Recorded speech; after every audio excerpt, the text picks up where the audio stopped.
로마서 6장 1절부터 3절 말씀입니다.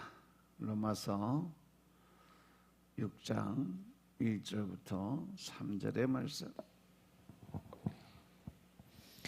그런즉 우리가 무슨 말하리요? 은혜를 더하게 하려고 죄에 거하겠느뇨? 그럴 수 없느니라. 죄에 대하여 죽은 우리가 어찌 그 가운데 더 살리요? 무릇 그리스도 예수와 합하여 세례를 받은 우리는 그의 죽으심과 합하여 세례받은 줄을 알지 못하느뇨? 아멘.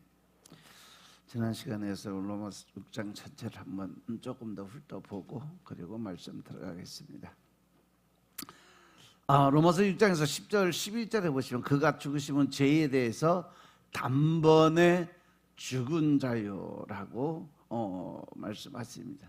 이 말씀을 강조할 때 그 단번에 죽음이야말로 우리가 예수님을 믿고 믿음 안에 들어가서 매일매일 바뀌어지는 그 성화의 과정으로 들어가는 모습이죠. 그것이 바로 내가 죽지 않으면 하나님과의 관계 회복을 할 수 없다는 그런 말이에요.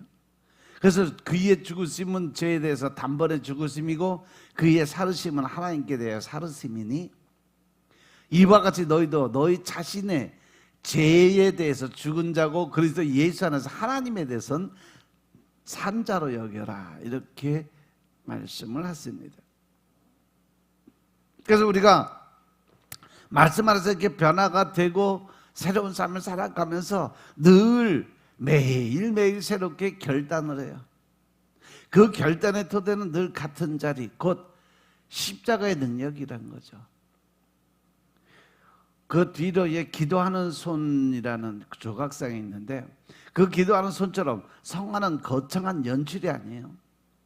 그저 우리가 하나님 앞에서 무릎 꿇고 두 손을 모으는 이 단순한 자세부터 시작해서 우리가 이 성화의 과정을 거쳐 간다는 거죠. 그 자세는 자기 의를 과시하는 손이 아니라 은혜를 구하는 손이기 때문인 것임을 믿으시기 바랍니다. 우리 이러한 자세가 공동체 안에서 전염된다라고 이야기해요. 누군가가 진실하게 기도를 드리고 진실하게 회개를 드리고 또 진실하게 사랑할 수 있다면 그 진실함이 다른 지체들의 숨을 쉴 수 있게 또 그들이 올바른 눈으로 바라볼 수 있게 하는 그런 역할을 하기 때문에 그래요. 그걸 로마서 8장 15절에 보면 양자의 영이란 단어가 나와요. 너희가 하나님의 은혜 안에서 양자의 영을 받아 이제 아바 아버지라 부를 수 있는 고난이 주어졌다. 로마서 6장의 연합을 더욱 선명하게 만들어주는 말씀이 바로 양자의 영이란 단어예요. 양자는 단순히 이름만 바뀌는 절차가 아니에요. 법적인 신분 또 유산의 권리까지 새로 주어지는 사건이기 때문에 그렇습니다. 우리가 이 양자로 다른 어떤 집에 들어가면 부잣집에 들어갔어. 그러면 그 부잣집에 가면 양자로 들어갔으니까 나는 그 집에 뭐가 돼요? 자녀가 되는 거죠. 그러면 모든 그 소유권 이전에 권한이 생겨요. 똑같은 거예요. 우리가 그리스도 안에서 하나님의 자녀로 불리게 된 순간 이미 우리들은 하나님의 집의 그 법에 따라서 우리가 살도록 부림을 받았다라고 이미 정해진 거예요. 그래서 성도의 견인은요, 내 고집의 지속이 아니라 과거의 내 모습의 그 모습을 바라보고 살아가는 게 아니라 아버지의 손이 자녀들의 그 끝까지 붙으시는 그 사랑의 지속점을 나타내는 거죠. 그래서 이런 확신이 내 안에 있을 때 성화는요, 두려움의 노동이 아니라 내 살아가는 삶 자체가 하나님께서 주신 은혜로 우리는 늘 그 마음속에 뭐가 생겨? 감사의 마음이 생길 수밖에 없다. 어떠한 환경이 오고 어떠한 조건이 오고 어떠한 이유가 된다 할지라도 우리는 늘 삶 자체에 하나님의 은혜가 그 안에 포함이 되니까 우리는 늘 기쁘고 감사한 마음으로 더 나아가서 하나님께 올려드리는 그 감사의 기도를 드릴 수 있는 삶을 살 수밖에 없다는 거죠. 이것이 바로 감사의 훈련의 모습이에요. 그래서 로마서 6장의 말씀을 묵상하다 보면 결국 신앙의 싸움이라는 것은 감정의 파도와 현실, 그 사실에 그 기둥 사이에서 어디에 내가 기대느냐의 문제로 결정이 된다는 거죠. 제가 전에도 말씀드렸듯 사람의 마음속엔 세 영이 있어요. 하나는 자아의 영, 또 하나는 하나님의 영, 또 하나는 뭐예요? 마귀 사단의 영. 그래서 내가 어느 쪽으로 기울느냐에 따라서 천국과 지옥이 결정이 되는 거고, 선한 사람과 악한 사람으로 결정이 돼요. 내가 하나님으로 기대는 마음이 있으면 내가 선한 사람이고 천국 백성으로 살아갈 수 있지만, 세상을 바라보고 사단의 영에 끌려가다 보면 결국 나는 악한 사람으로 살아갈 수밖에 없다는 거죠. 그래서 어떤 날은 마음이 뜨겁고 어떤 날은 마음이 지쳐가요. 어떤 날은 죄를 이긴 것 같은데 어떤 날을 보면 자기 습관에 빠져서 또 어느 날은 세상을 향해 달려가는 자기의 모습을 볼 수 있어요. 그래서 사도 바울이 고백한 거 뭐예요? 오라 나는 곤고한 자다. 왜? 내 마음속에 늘 두 영이 싸우고 있는, 하나는 하나님의 법이고 하나는 세상의 법으로 늘 싸우고 있다고 고백을 해요. 하지만 사도 바울이 감정이 아니라 연합의 사실을 붙들라고 이야기를 하죠. 우리가 그리스도와 함께 죽었으면 또한 그와 함께 살 줄을 믿어라. 이 믿음이 흔들릴 때마다 우리는 다시 복음의 그 자리로 들어가야 돼요. 어떤 자리? 예배의 자리, 또 말씀의 묵상의 자리, 또 기도의 자리로, 그리고 더 나아가서 하나님 앞에 이 관계가 회복되는 영적인 그 영성의 자리로 돌아가야 된다. 그 돌아가면 곧 회개고, 회개가 곧 새 생명의 길로 돌아가는 그러한 방식이라는 거죠. 바로 이 반복이 은혜를 남용하는 반복이 아니라 은혜에 붙들리는 반복이다. 그렇다면 죄에 대해서 죽은 자로 산다는 것은 구체적으로 무엇을 의미할까? 그것은 죄를 완벽하게 제거했다는 것이 아니라 죄가 더 이상 나의 주인이 아니라는 믿음의 선언이에요. 그래서 세상의 그 모든 죄악이 나를 유혹할 때마다 너는 내 주인이 아니다 라고 말할 수 있는 근거, 이것이 바로 십자가의 부활의 신앙이라는 거죠. 사도 바울은 우리에게 자기 인식을 명령을 하죠. 너희 자신을 죄에 대해서 죽은 자로 여기고 그리스도 예수 안에서 하나님께 대하여 살아있는 자로 여겨라. 이 여긴다는 말은 감정의 조작이 아니라 믿음의 판단으로 결정이 된다는 거예요. 내 느낌이 오늘 나 흔들어도 하나님의 판결은 변하지 않는다. 내 죄의 책임감이 큰 소리로 말을 해도 그리스도의 피가 더 큰 소리로 이야기하는 소리를 들을 수 있어야 된다. 그래서 성도는 자신을 아름답게 꾸미지 않으면서도 자신을 파괴하지 않는 거죠. 자기 스스로 자기를 자꾸 억제는 생각으로 붙들리면 안 된다는 거죠. 전능하신 하나님이 내 안에 계시고 그분이 모든 걸 이루어 가시니까 나는 모든 걸 할 수 있다 하면 된다, 해보자, 긍정적인 생각을 가지고 담대한 믿음을 갖고 나아가야 되는데, 이 사단의 마귀의 영에 잡히다 보면 우리는 늘 무슨 생각해요? 안 된다, 못한다, 그럴 수 없다, 부정적인 생각에 잡혀 있다 보면 늘 우리는 이 사단에 끌려다니다 보니까 온 육신이 편난 날이 없다는 거죠. 따라서 우리는, 성도는 자기 스스로를 높일 줄 알아야 돼요. 죄를 인정하되 정죄하는 그 자리에 머물지 말고 회개를 하나님께 올려드리는데 절망, 실망, 좌절에 주저앉지 않는 삶을 살 수 있어야 된다. 이것이 복음이 낳는 성숙한 신앙인의 모습인 것임을 깨달으시기 바랍니다. 사랑은 감성으로 흐르지 않고 거룩함은 폭력으로 굳어지지 않는다. 사랑과 거룩이 함께 있을 때 은혜는 죄인에게 가장 따뜻한 위로가 되면서도 죄를 떠나게 하는 가장 단단한 힘이 되는 줄로 믿으시기 바랍니다. 따라서 우리들이 진노의 하나님을 알 때, 사랑의 하나님이 더 선명해지고 사랑의 하나님을 알 때 거룩의 하나님 앞에서 더 정직한 삶을 살 수밖에 없다. 그래서 로마서 6장 11절에 보면 자기 암시가 아니라 복음적 자기 선언의 모습인 것을 깨달으시기 바랍니다. 이와 같이 너희도 너희 자신을 죄에 대해서 죽은 자여 그리스도 예수 안에서 하나님을 대하여는 산 자로 여길지어다. 할렐루야. 나는 오늘도 나는 죄인이라 느낄 수 있지만 동시에 나는 예수 그리스도 안에서 의롭다 하심을 받은 자. 이 두 문장이 함께 서 있을 때 성도들은 무너지지 않는 신앙을 지키기 위해서. 왜냐하면 은혜는 변명하지 않게 하고 거룩함은 절망하지 않게 만들어주는 능력이 있기 때문에 그렇습니다. 따라서 로마서 6장을 통해서 궁극적으로 붙들게 하는 결론은 신앙이 그리스도 예수 안에서 일어난다는 그 장소의 성을 가진다는 거죠.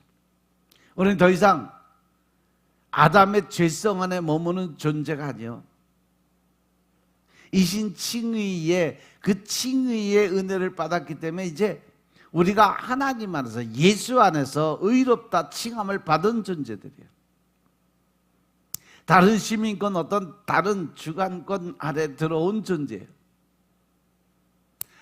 따라서 삶의 기준도 우리는 바뀌어져야 된다는 사실 명심하시기 바랍니다. 우리가 하나님을 모르고 살아갈 때는 죄가 죄인지도 모르고 살아갔지만 이제 하나님 예수님 안에 들어옴으로 인해서 우리가 율법을 깨닫게 되고 그 율법 안에서 죄가 무엇인지 알게 되고 이제 복음을 통해서 우리가 나누고 베풀 수 있는 삶을 살아가야 된다. 과거에처럼 어떤 근심이나 걱정, 남을 비방하고 판단하고 정죄하는 삶에서 이제 멀어져야 될 때가 됐다는 거죠. 세상의 성공과 인정이 내 정체성을 세우지 못하고 더 나아가서 과거의 실패와 상처가 내 운명을 규정하지 못한다는 사실 명심하시기 바랍니다. 예수님께서는 단번에 죄에 대해서 죽으시고 하나님께 대하여 살아 계시는 것처럼 그리스도와 연합한 우리는 죄에 대해서 이미 예수 그리스도의 대속의 은혜를 받은 자로서 죄에 대해서 이미 죽은 자예요. 하나님에 대해서는 이제 살아있는 자로 부활의 생명을 가지고 살아간다는 사실 명심하시기 바랍니다. 이 선언을 매일매일 되새기는 사람은요, 죄를 지어서 은혜를 늘리려는 어리석은 계산에서 벗어나 은혜를 더 깊이 알수록 더 거룩한 삶을 사모하게 되어 있다는 거예요. 그래서 우리들이 사랑을 더 깊이 알수록 더 두려움으로 하나님 앞에 서게 되고 그 두려움은 공포가 아니라 하나님에 대한 경외의 마음으로 바뀌게 된다는 거죠. 하나님을 모르고 예수님을 몰랐을 때는 내 안에 두려움은 근심, 걱정의 두려움이 있지만 하나님을 알고 예수를 알고 난 다음에 내 안에 들어오는 두려움은 그분의 그 높으심에 대한 찬양과 경배를 드리는 경외의 심으로 바뀐다는 거예요. 죄가 남아있다는 사실이 오히려 은혜를 더 의지하게 만들고 은혜를 더 의지할수록 죄를 더 미워하게 만드는 역전이 일어나게 된다는 거예요. 그래서 우리들은 자신을 몰아붙이는 자기 학대와 자신을 합리화하는 자기 기만 사이에서 내가 나아가야 될 길을 분명하게 정하고 갈 수 있어야 된다는 거죠. 우리가 받는 물세례가 그 세례는 우리에게 옛날로 돌아갈 길이 이미 없어졌다, 옛날의 삶은 이미 죽었다, 장사 지냈다 라는 그러한 말을 해요. 성령님 우리에게 너희들 예수 안에 들어오면서 이미 너는 승리가 이미 선포되고 예정되어 있는 사람이다라는 그런 말씀을 전해줘요. 부활의 그리스도는 우리에게 사망이 다시는 너를 주장하지 못할 거라고 말씀하셨음을 기억하시기 바랍니다.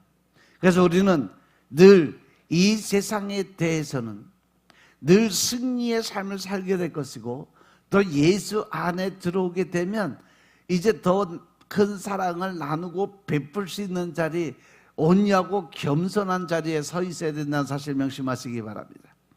그러니 오늘도 우리들은 사도 바울의 권면처럼 자신을 죄에 대해서 죽은 자로, 예수 그리스도 안에서 하나님에 대해서 살아있는 자로 여기는 믿음의 결단이 반드시 필요하다. 그 결단이 커다란 영담으로 시작되지는 않아도 좋다는 거죠. 그 결단은 바로 내가 가장 낮은 자의 모습, 가장 작은 순종의 모습, 그러므로 인해서 하나님이 기뻐하실 수 있는 일, 가장 작은 일부터 시작된다는 거죠. 하지만 그 작은 걸음이 어디에 닿아 있는지 분명하게 알아야 된다. 예수 그리스도의 연합, 그리고 로마서 6장이 선포하는 새 생명의 길, 로마서 5장에 기록된 은혜의 왕국, 더 나아가서 그 왕국을 오늘의 생활 속에서 살아내는 성화의 과정을 거치고 살아나야 우리가 진정한 그리스도인으로 성도로서의 삶을 살아갈 수 있다는 거죠. 그래서 1절의 말씀을 보면 그런즉 우리가 무슨 말을 하죠? 은혜를 더하게 하려고 죄에 거하겠느냐? 로마서 1장의 말씀은 바로 사도 바울의 은혜와 죄의 관계에 대해서 논하는 아주 가장 중요한 전환점이 돼요.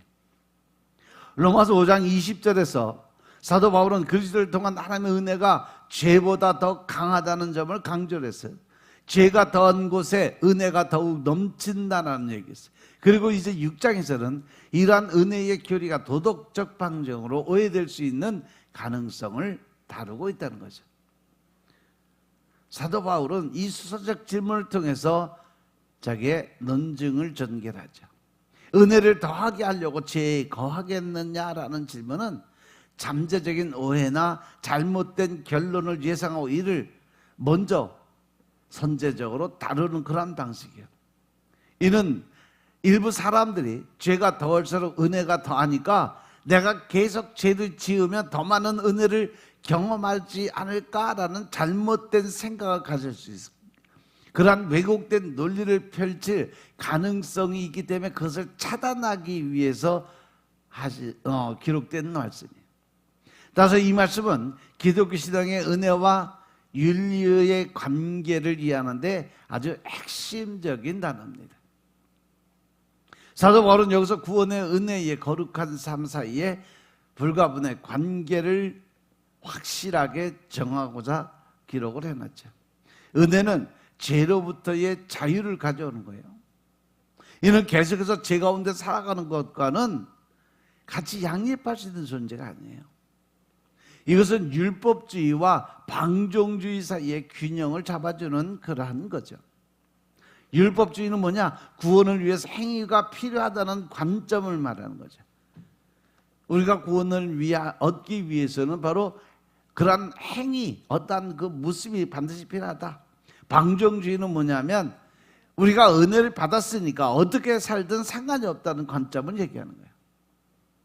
이미 하나님의 자녀가 됐으니 우리가 어떻게 살든 우리는 하나님의 백성이 된다. 하나님이 결코 우리를 자녀를 버리지 않는다.